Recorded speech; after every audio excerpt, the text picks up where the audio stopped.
Want to point out that we do this every Wednesday morning between 8:30 and 9 o'clock with Trip Family Medicine right here in Twin Falls, Idaho. It's called Better Health with Trip Family Medicine. And we're joined by one of the medical professionals in studio. And of course, we have a topic every week. And the medical professionals are also available to answer any questions or take comments that you may have on various health issues. Joining us this morning is Jeremy Dalley. He's a physician assistant. First of all, welcome back. Thank you. You didn't know you were up in the rotation today. Uh, I knew I was up. I think you didn't know I was up. I'm often on the short end of things, but that's nothing to do with your office. That's just overall. I mean, in life. First of all, we're talking a little bit about vacations today. It's 8:34 and 70. Bill Colley with you as well this morning, answering the telephones right here on News Radio 1310 KLIX and newsradio1310.com.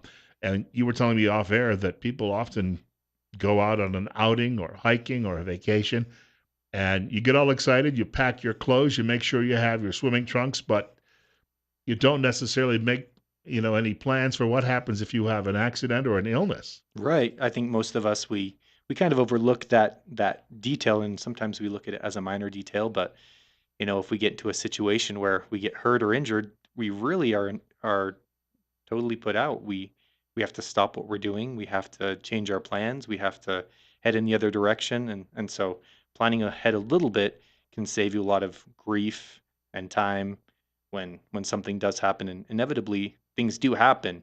We'd like to think that when we go on vacation or when we go camping or hiking that everything will go smoothly, no one will be injured. But the fact of the matter is it happens, and more often than we'd want to think. So, being the season of outdoor living in Idaho, there's definitely a season of indoor living, it seems. But during the outdoor living season, those are just some things that I wanted to talk about today, as far as what things we can do to prepare for those situations, and how we can prevent ourselves from having to make too many trips to the urgent cares, and well, sometimes it does happen, but sometimes we can prepare for things and kind of mitigate some of those problems. Right away, we think about the Independence Day weekend coming up, and of course, a lot of people will be doing backyard barbecues, and so we're not talking about necessarily major burns, but a lot of people end up grilling, and they end up with some minor burns. Uh, Maybe an aloe plant or something around to assist with that. You've got to think about these things, a little bit in advance. They would help you out, and on the other hand, if you're out and about traveling, hiking in the mountains, I would assume there's a whole different slate of things you need to be concerned about. Yeah, I think definitely you should have the things that you need in your home. When you think about days like Independence Day, there's a lot of people that aren't working, like us. That's one day that we're closed during the year, and so we wouldn't be available to help on that day. So making sure that you have things in your home, and if someone gets cut or someone gets burned or someone gets a sliver, that you have the equipment that you need at your own house to take care of those injuries. And sometimes you need to go to the urgent care. That's true, or the emergency room. But but a lot of times it can be prevented, or you can take care of a situation sooner if you have the things that you need. So, one thing that I really wanted to talk about is when you go on a trip. You kind of mentioned this earlier off the air when we were talking about some trips that you made to Canada, and how you hadn't really thought about, is your medical insurance going to be active in that area? Are you going to be able to get care if you need it? What happens if you get in a car accident? Do you do you have insurance that covers you in that area? And so I think those are things that we should think about when we travel. I actually worked for the county of El Paso in some clinics down there, and if we traveled out of El Paso and we sought medical care, they would cover us, but our out of pocket was just astronomical. It was a self-insured uh, county, and so our premiums were low, and our care was great as long as we were in network. But as soon as we went out of town, then we were in a position where we would have to pay a lot of money if someone was injured. And so we definitely considered that when we made our trips, and knew where we could get coverage, coming up here to Idaho and visiting family. And that's what I encourage people to do, is look around to where you're going, see what kind of urgent cares are available, and see what kind of hospitals are available for care, especially if you have a chronic disease or issues that could precipitate a bigger problem. It's important to know those things in advance and not put yourself in a position where you could be, in a life-threatening situation. We have a break coming up, but before we do that, what's the telephone number at Trip Family Medicine? It is 933-4400. And you're on Facebook? We are on Facebook. Shalene is really good about updating that on a regular Yes, basis, she is. and we have some really really fun videos. Couple of things on there that I think are really great. A lot of a lot of you may have seen the ball that we had at the parade, the 12-foot red bouncy ball. I don't know how you could have missed that if you were there. So some fun pictures of that, and we also recently uh, had some shades put up at the community pool that have our logos on them, and there's some really cool pictures on the Facebook page of those. So I'd encourage everyone to take a look at those and see what we've been doing in the community. We've got more coming up with Jeremy Dalley in just a couple of minutes. He is a physician assistant from Trip Family Medicine right here in Twin Falls, Idaho. We're talking this morning better health on News Radio 1310, KLIX, and newsradio1310.com. Get this, up to 72 already, 20 minutes away from 9 o'clock. Our studio guest, Jeremy Dalley, is joining us from Trip Family Medicine right here in Twin Falls. We do this every Wednesday morning between 8:30 and 9 o'clock with a member of the staff. It's called Better Health with Trip Family Medicine. And you're listening to News Radio 1310 KLIX and newsradio1310.com. Bill Colley answering the telephones. If you have a question or comment for the physician assistant while he's in studio with us, feel free to give us a telephone call. That number is 736-0300. We're at 74, and we're about 16 minutes away from 10 o'clock this morning. You know, Jeremy, you were talking about little preparations, but even small things. Now, when you think about this, I mentioned to you off air that I'd gone up to the mountains last weekend, but I didn't think about taking along a first aid kit, which you might think about having in your automobile anyway, Right. in the trunk or somewhere at all times. But if you're flying somewhere, is it easy to do that? I mean, should you take something along too? Yeah, I think so. I mean, there's a lot of things that you can bring on the plane that would be permissible to bring, but I mean, for the most part, if it's checked bag, then there's usually no issues with anything in a first aid kit. And most of the time when you're on the plane itself or in the airport, there's, medical personnel that are available to assist. So, that's usually not as big of a deal.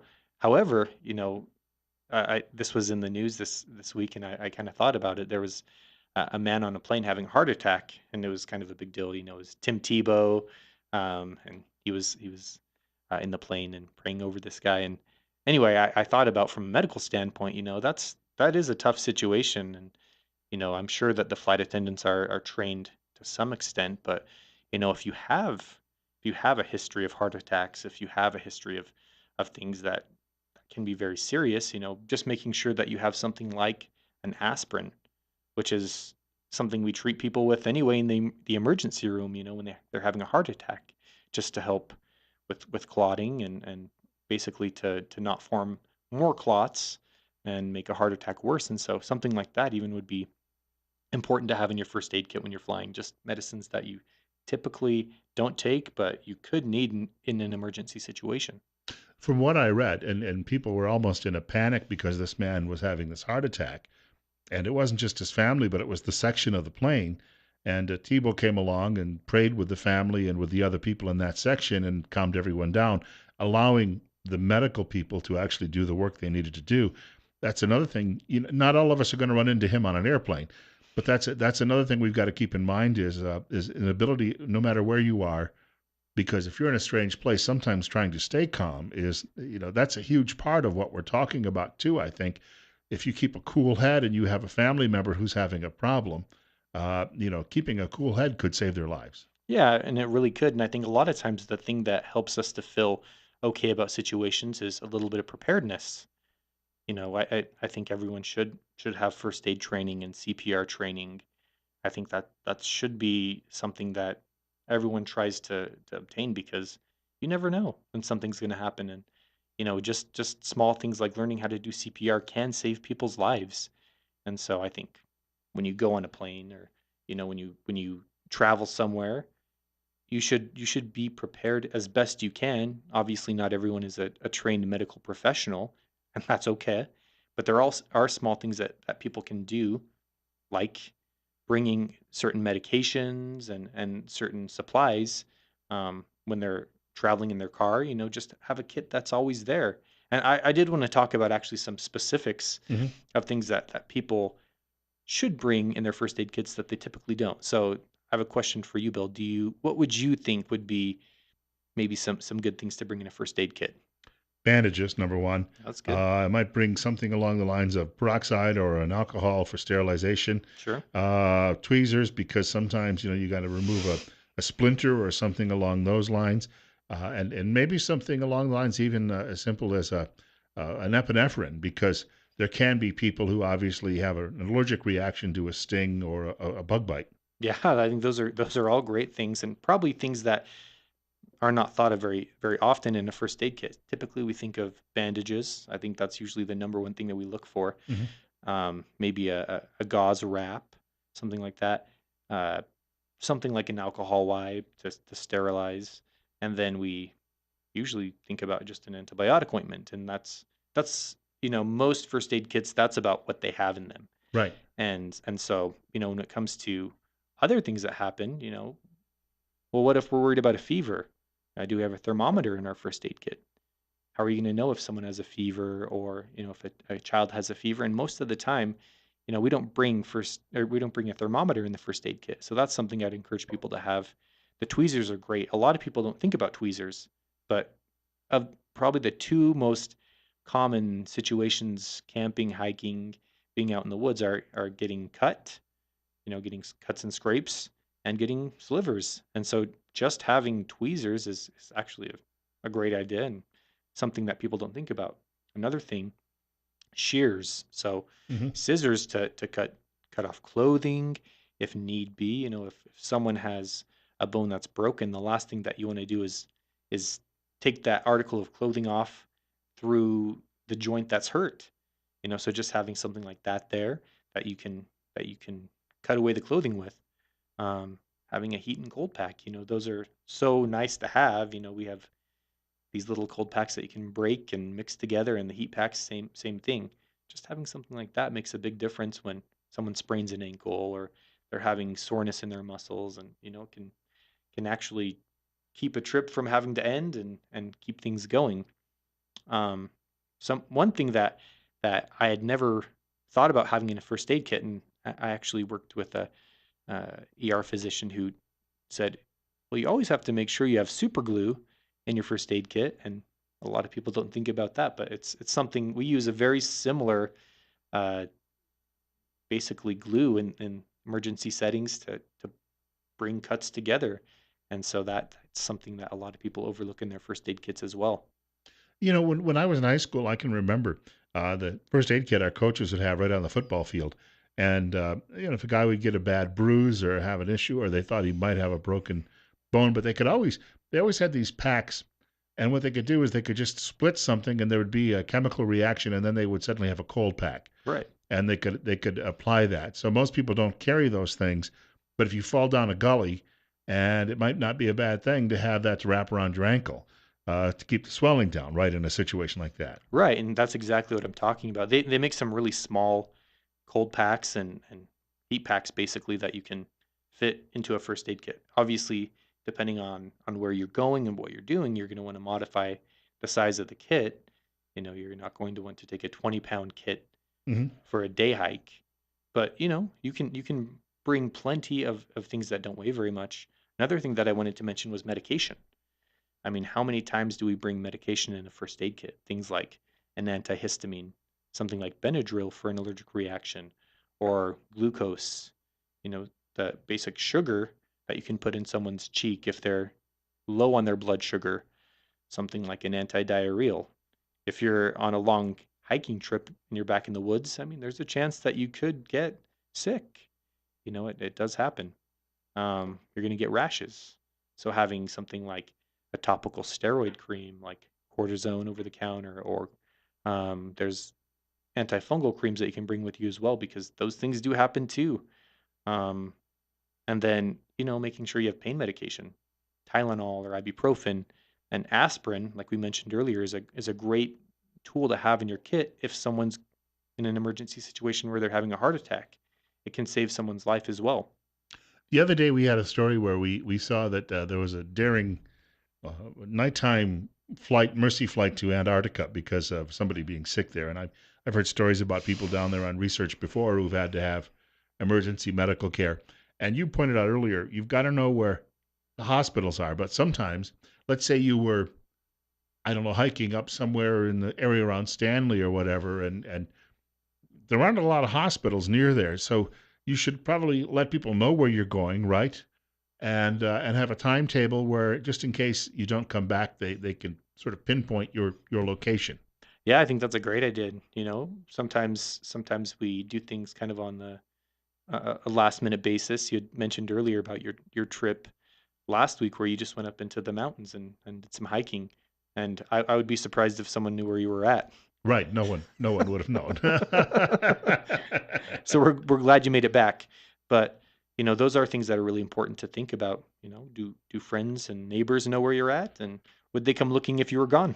Well, on just the simple cell phone, I mean, I guess you can get some GPS tracking too, right? So if you had a phone that had that ability, and all of a sudden someone said, he's 3 hours overdue, is it possible? I mean, can we do something like that too, so you can be better tracked? I don't know. I'm sure you can be tracked. I don't know if they, peeing at the last coordinate that your phone goes out of service, but that's something definitely it's important to have with you a phone. I think most of us that's kind of a foregone conclusion nowadays, but you know, A friend of mine is leaving today. In fact, he sent me a message this morning, and he's going up into a part of the hills in Pennsylvania for a week. And he said, "There's no cellular service. hmm, There's no television. They love this. They do this trip every year. They spend a week up there in this isolated encampment, but they have rattlesnakes and some other issues up there too. So, knowing that, would you take along maybe? Can an average person get anti venom in a kit?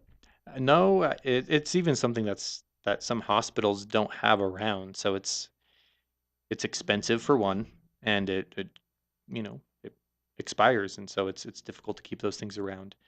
But just knowing that that's the situation, you'd probably want to wear extra thick socks and long pants and things to prevent if there were a bite, they prevent that from actually getting into the skin and poisoning the person. So I think those things would probably be a better plan than having an anti venom on hand, but just planning ahead.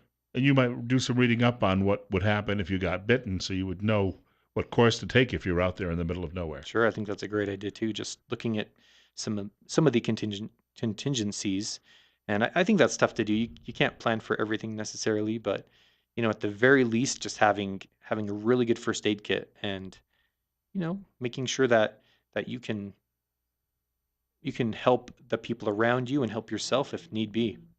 I had a neighbor. He went away for a hike on what is it? I guess Columbus Day weekend in 1992, and we never saw him again.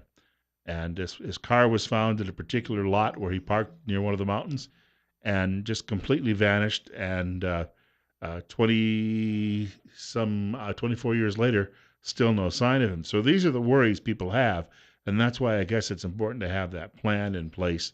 It's just simply for your family, so they can get some closure if it gets to that point.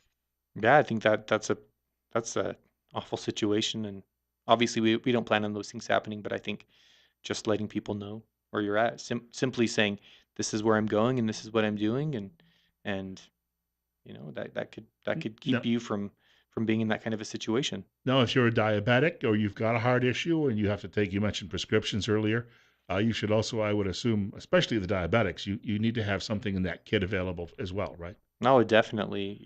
Especially if you're struggling to control your diabetes, but making sure that there's like the glucose we talked about. If you get too low, which happens quite a bit with diabetics, depending on the medication that they take, but if they're on insulin, that's something that we worry about quite a bit. But making sure that they have something to control their blood sugar if it gets too high. That's just it can be just as scary of an issue if you get too high and people go into what's called diabetic ketoacidosis, and it can be life threatening. So We got about 40 seconds to go. Just a quick note. Again, if people would like to contact the office, you have often, you're looking for new patients and you often have same day appointments. What's the number again? yeah, it's 933-4400, and we We'd love to see people for same-day appointments, if they get cut and they need stitches or minor fracture care, they break their finger or they think they might have broken their arm and it's not anything that looks like it's sticking out. That would be an emergency room visit if it's sticking out, by the way. But if it's not and they're concerned, we take care of those things and we are happy to see those patients and we like to make sure that we can get them in on the same day. We want to thank you for coming by today. And Jeremy, in the rotation, we'll probably see you sometime in July, I look forward to it. maybe twice. So, Yeah, I because think I think that may be the case. somebody may be absent for a few days. That's true. It's Better Health with Trip Family Medicine this morning on News Radio 1310 KLIX and newsradio1310.com. One more hour of Top Story with Bill Colley is on the way. But first, Fox News is just ahead.